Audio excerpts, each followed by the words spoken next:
آج 20 تاریخ ہے اور رات کے تقریباً 11:15 بج گئے اور ہم کام کر رہے ہیں اپنی دوسری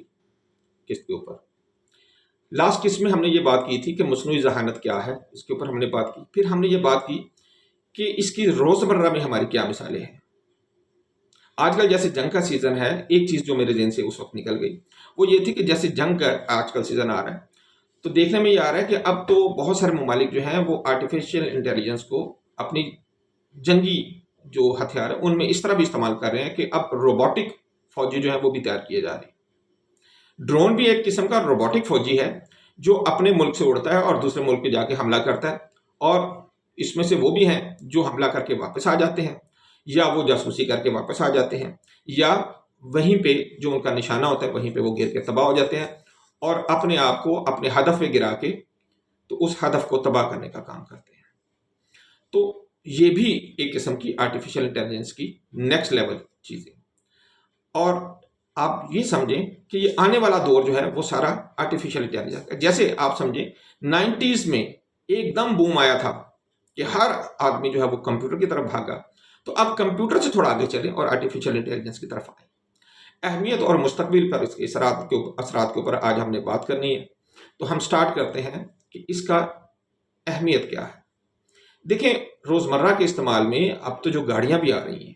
جیسے ٹیسلا بنا رہا ہے، BYD بنا رہا ہے اور بہت ساری اور کمپنیاں جو بنا رہی ہیں، وہ ٹوٹل آٹومیٹڈ ہو گئی ہیں۔ پائلٹ نہیں ہے جہاز میں، گاڑی میں ڈرائیور نہیں ہے، لیکن دونوں اپنا کام کر رہے ہیں۔ اور بوئنگ یا ایئر بس جو اس وقت اپنے جو جہاز بنا رہی ہے، جو بڑے جہاز ہیں، چھوٹے اپنا ڈرونز کی بات نہیں کرتا، میں بڑے جو آپ کے مسافر کو لے کے جاتے ہیں، مسافروں کو لے کے جاتے ہیں یا کارگو کو لے کے جاتے ہیں، میں ان پیسنجر پلینز کی بات کرتا ہوں کہ اس میں بھی آٹو پائلٹ کا ایک رول ہے۔ اب ہر وقت وہ لے کے نہیں بیٹھا ہوا پائلٹ جو ہے اسے، ہاں وہ ایک سرٹن لیول پہ جاتے ہیں اور اس لیول کے بعد جو ہے وہ جہاز کو آٹو پائلٹ پہ لگا دیا جاتا ہے۔ اب اس نے ڈائریکشن بھی خود سیٹ کر لینی ہے، اس نے اپنی ہائٹ کو بھی مینٹین کرنا ہے، اور جب تک کوئی ضرورت نہ پڑے تب تک وہ آٹو پائلٹ پہ ہی رہتا ہے۔ اسی طرح جیسے میں نے بتایا ٹیسلا یا BYD جیسے چائنا کی کمپنی ہے، اب آنے والے دور میں یہ جتنی بھی گاڑیاں آپ کو نظر آئیں گی وہ بہت ساری ان میں گاڑیاں ایسی ہوں گی جو ڈرائیور لیس ہوں گی۔ تو ظاہر ہے اس کے لیے کس چیز کی ضرورت پڑے گی؟ آپ کو ٹیکنالوجی کی ضرورت پڑے گی، اور اس ٹیکنالوجی کو سمجھنے والے لوگوں کی ضرورت پڑے گی۔ تو میں جو اہمیت کی بات کر رہا ہوں وہ یہی بات کر رہا ہوں کہ آرٹیفیشل انٹیلیجنس اس سے ڈرنے والی بات نہیں ہے، اس سے گھبرانے والی بات نہیں ہے، اس کو سیکھنے والی بات ہے۔ آٹومیٹک مشینیں تو ساری کی ساری آٹومیٹک ہو جانی ہیں، لیکن اس سے ہمارے انسانی معاشرے پہ جو پہلا ایفیکٹ آئے گا وہ یہ ہے کہ ہم تو عادی تھے مینول کام کے۔ جب مینول کام ہوتا تھا تو زیادہ مزدور اس میں کھپ جاتے تھے، تو ایک کام کرنے کے لیے جہاں 100 لوگوں کی ضرورت تھی تو کمپیوٹر کے آنے کے بعد وہ 50 پہ آ گئی، اور آرٹیفیشل انٹیلیجنس آنے کے بعد شاید یہ 50 سے کم ہو کے 10 پہ آ جائے۔ تو یہ جو ہم نے 90 لوگوں کو ایک سائڈ پہ کر دیا ہے، تو وہ لوگ کیا کریں گے؟ ساری زندگی جب سے انسان نے ترقی کرنا شروع کی ہے، انسان یہی سوچتا ہے کہ جب یہ ترقی ہو جائے گی تو یہ ہو جائے گا، یہ لوگ بیکار ہو جائیں گے، جب اور ترقی ہوگی تو یہ لوگ بیکار ہو جائیں گے، جب اور ترقی ہوگی تو یہ لوگ بیکار ہو جائیں گے۔ لیکن آپ دیکھیں، وقت کے ساتھ ساتھ جن لوگوں نے نئے علوم کو سیکھا اور ان علوم کے ساتھ چلے، وہ لوگ آگے ترقی کرتے جائیں گے۔ دیکھیں، ہمارے زمانے میں جس عمر میں میں ہوں، میں نے تو یہ بھی دیکھا کہ ہم نے ٹانگے چلتے دیکھے، ہم نے رکشے چلتے دیکھے۔ چھوٹے شہروں کی بات کر رہا ہوں میں، کیونکہ سرگودا سے بلانگ کرتا ہوں، تو یہاں پہ تو بہت عرصہ تک ٹانگے رہے ہیں۔ لاہور یا بڑے شہر جو ہیں وہاں پہ تو ٹانگے اور رکشے کافی حد تک ختم کر دیے گئے تھے۔ اور دیکھیں، جن لوگوں نے اپنا تکیہ ٹانگے پہ ہی رکھا تو وہ پھر ٹانگ دیے گئے، جن لوگوں نے اپنے آپ کو سوئچ کر لیا تھا رکشاز پہ، وہ رکشہ چلانا شروع ہو گئے اور انہوں نے اپنا اچھا کمایا۔ اب آنے والا دور رکشے سے بھی آ گیا ہے، اب ٹیکسیز کا دور آ گیا ہے، بائکیا کا دور آ گیا ہے، پھر اس کے بعد آنے والا دور تو ڈرائیور لیس ٹیکسیز کا آ جانا ہے۔ تو یہ سارے کا سارا کام چلنا ہی چلنا ہے۔ تو اس کے لیے ضرورت کن لوگوں کی ہوگی؟ ہمیں ہائی ٹیک لوگوں کی ضرورت ہوگی۔ تو جب اب چیزیں اتنی زیادہ نئی ٹیکنالوجی کی بنائیں گے تو اس میں کیا ہوگا؟ اس میں ان کو ٹھیک بھی تو کرنا ہے اور ان کو بنانا بھی ہے اور ان کو ساری زندگی چلانا بھی ہے۔ چلانا بنانا اور ان کو ٹھیک رکھنا، ان کے لیے بھی تو لوگوں کی ضرورت پڑے گی یا نہیں پڑے گی، اور ان کو بہتری بھی ان میں لے کے آتے رہنا ہے، تو یہ سارے کا سارا انسانوں نے ہی کرنا ہے۔ تو یہ آرٹیفیشیل انٹیلیجنس سارا کچھ نہیں کر لینا، انسانوں کے ہاتھ میں ابھی بھی بہت کچھ ہے، بات صرف یہ ہے کہ ہم نے ان چیزوں کو سیکھنا ہے۔ اب دیکھیں طب میں، دنیا میں میڈیسن کی فیلڈ میں آرٹیفیشیل انٹیلیجنس کا استعمال اب بہت بڑھنا شروع ہو گیا۔ یو کے میں تو انہوں نے ایک ویب سائٹ بھی لانچ کر دی ہے، ابھی تو وہ تجرباتی لیول پہ ہے کہ آپ بتائیں اپنی سائنس سمٹمز بتائیں گے اور وہ آپ کو ایک سجیشن دے دیں گے، لیکن بات یہ ہے کہ ان تمام چیزوں میں ابھی بہتری کی گنجائش ہے، اور یہ بہتری آنی شروع ہو گئی ہے۔ جیسے میں نے آپ کو پہلے بتایا تھا، آرٹیفیشیل انٹیلیجنس نہ صرف یہ کہ بتدریج سیکھتی جا رہی ہے، بلکہ سیکھنے کا عمل تیز کرتی جا رہی ہے اور پہلے سے بہتر ہوتی جا رہی ہے۔ Same is the case here in medicine, یہاں پہ بھی یہی ہوگا کہ یہ بہت تیزی کے ساتھ ان تمام چیزوں کو سیکھے گی، اور ڈفرینشیل ڈائگنوسس، ایک ہوتا ہے نا ڈائگنوسس، آپ نے بتایا میرے ناک سے پانی بہہ رہا ہے اور مجھے چھینکیں آ رہی ہیں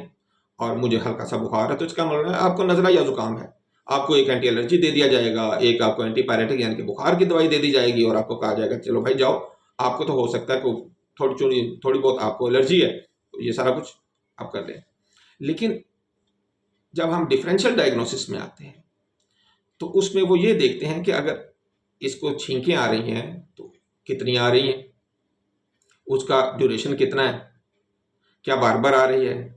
موسم کے اعتبار سے آ رہی ہیں، یا کسی لوکل اس کا کوئی مسئلہ ہے اس کا، یا اس کو ویسے کوئی الرجی ہو گئی ہے۔ اسی طرح ایسا تو نہیں ہے کہ اس نے کوئی ایسی چیز کھا لی ہے کہ جس کی وجہ سے اسے سارا مسئلہ ہو گیا ہے۔ تو جب اتنی ڈھیر ساری چیزوں کو آپ انالائز کرنا چاہیں گے تو اس کے لیے تو ڈفرینشیل ڈائگنوسس کی ضرورت ہوگی۔ وہ پھر ڈاکٹر یہ دیکھے گا کہ بھائی اصل بات کیا ہے، اگر آپ کو آرام نہیں آیا عام دوائی دینے سے تو پھر وہ ڈفرینشیل ڈائگنوسس کی طرف جائے گا، اور وہ یہ دیکھے گا کہ ہم نے تو یہ معاملہ بڑا سادہ سا لیا تھا لیکن ایسا نہیں ہے، یہ اس کو ہم نے دیکھنا ہے۔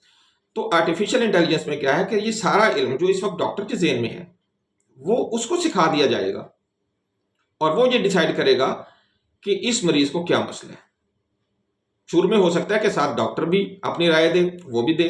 اور پھر دونوں کی رائے کو مکس کر کے ایک تیسری رائے نکال لی جائے۔ لیکن مجھے یوں لگتا ہے کہ آنے والے دور میں ایسا ہوگا کہ یہ ڈفرینشیل ڈائگنوسس اکیلا ڈاکٹر ہی نہیں کرے گا، بلکہ صرف اپنا کمپیوٹر ہی جو ہے یہ سارے کام خود ہی کر دے گا۔ قانون میں بھی اب اس کا اطلاق ہونا شروع ہو گیا، اور کچھ ممالک میں ایکسپیریمنٹل بیسس کے اوپر جو لا کے کیسز ہیں ان کو سالو کرنے کے لیے آرٹیفیشیل انٹیلیجنس کا سہارا لیا جا رہا ہے۔ پھر اسی طرح جنگی ساز و سامان، جیسے میں نے پہلے آپ کو بتایا، جیسے ڈرونز ہیں، جیسے میزائلز ہیں، اور جیسے اب آنے والے دنوں میں روبوٹس جو فوجی ہیں، یہ سارے کے سارے جو ہے یہ آٹومیٹ ہو جائیں گے، جو کہ آرٹیفیشیل انٹیلیجنس کے ساتھ کام کریں گے۔ دنیا میں جو تیزی سے جو تبدیلیاں ہو رہی ہیں، ان کے ساتھ اب ہم نے ان کو فوری طور پہ ان کے ساتھ ملنا ہے، اور اس کے لیے ضروری ہوگا کہ ہم آنے والے دور میں آرٹیفیشیل انٹیلیجنس کے جو اس وقت کورسز مارکیٹ میں اویلیبل ہیں ہم ان سے استفادہ کریں۔ یاد رکھیں، ملازمتیں کم ہوں گی، اس میں کوئی دوسری رائے نہیں ہے، لیکن دوسری طرف کیا ہوگا کہ جو لوگ ہائی ٹیک علم حاصل کریں گے، جو آرٹیفیشیل انٹیلیجنس کے اوپر اپنی دسترس کر لیں گے، وہ اتنا اچھا کمائیں گے کہ دوسرے لوگ دیکھتے رہ جائیں گے۔ یہ زیادہ آمدن والی ملازمتیں پیدا کرے گا آرٹیفیشیل انٹیلیجنس۔ ظاہر ہے انسانوں کے اوپر دار و مدار جب کم کریں گے تو جب کم لوگ ہوں گے تو وہ زیادہ اچھا پیمنٹ انہیں ملے گی۔ بہرحال اسی حوالے سے جب ہم اس کے آرٹیفیشیل انٹیلیجنس کے اخلاقی پہلوؤں کے اوپر دیکھتے ہیں تو ہمیں بعض اوقات یہ محسوس ہوتا ہے کہ وہ لوگ جو کم پڑھے لکھے ہوں گے، جو معاشرے میں پیچھے رہ گئے ہوں گے، ان کا کیا بنے گا اور ان کی ملازمتوں کا کیا بنے گا۔ اس حوالے سے بھی مختلف ملک کی جو حکومتیں ہیں وہ اپنا کام سر انجام دے رہی ہیں، اور اس کے اوپر، اس اخلاقی پہلے کے اوپر بھی کام کیا جا رہا ہے کہ ایسا نہ ہو کہ جب آرٹیفیشیل انٹیلیجنس کو ہم بروئے کار لے کے آئیں تو ایک بڑا طبقہ جو انسانوں کا ہے وہ محروم رہ جائے۔ طب میں بھی آرٹیفیشیل انٹیلیجنس کا استعمال کچھ ایسے جگہوں پر بھی کیا جا رہا ہے کہ جو اخلاقی حوالے سے جہاں پہ پہلے ممانعت سمجھی جاتی تھی، اور اس حوالے سے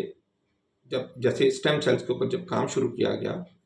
یا جینیٹکس کے اوپر جب کام کیا جا رہا ہے، تو یہاں پہ بہت ساری ایسی چیزوں کے اوپر بھی اب کام کیا جانے لگا ہے جن کے اوپر پہلے کام نہیں کیا جاتا تھا، جن کو غلط سمجھا جاتا تھا۔ بہرحال اخلاقی پہلو بھی اس کا مد نظر رکھنا ہے ہم نے، اور اس کی اہمیت کو بھی سامنے رکھنا ہے۔ ایک بات یاد رکھیں، آرٹیفیشل انٹیلیجنس آنے والے دور کی ہماری ضرورت ہے، اور اس کے بغیر ہم آگے نہیں چل سکیں گے۔ اپنے بچوں کو آرٹیفیشل انٹیلیجنس کی طرف لے کے چلیں۔ انشاءاللہ ہم اپنے نیکسٹ جو پروگرام ہوں گے